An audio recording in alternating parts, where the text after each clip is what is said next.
Le Point Bourse vous est présenté par Bourse Direct.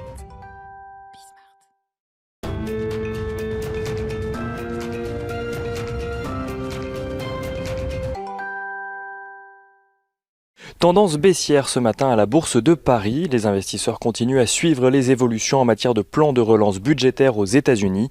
Alors que la date butoir était initialement fixée à hier soir, les discussions reprendront finalement aujourd'hui, alors même que la rédaction d'un texte serait en cours, selon Nancy Pelosi, la présidente démocrate de la Chambre des représentants.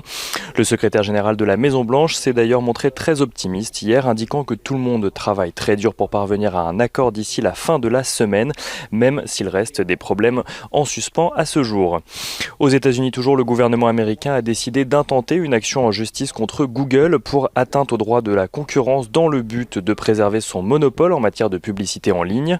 Les autorités demandent au groupe un changement structurel, ce qui laisse certains observateurs imaginer un démantèlement du groupe. L'action Alphabet n'a de son côté pas montré de signe de faiblesse à l'annonce de cette nouvelle, gagnant un peu plus de 1% en clôture hier soir.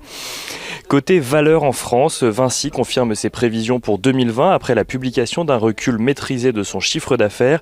Le géant de la construction annonce d'ailleurs un retour à la normale dans la plupart de ses activités. Vivendi annonce de son côté une très légère croissance de 0,7% au troisième trimestre. Le groupe profite de la publication de ses résultats trimestriels pour annoncer l'introduction en bourse de sa filiale musicale Universal Music Group, une introduction en bourse que le groupe prévoit pour 2022.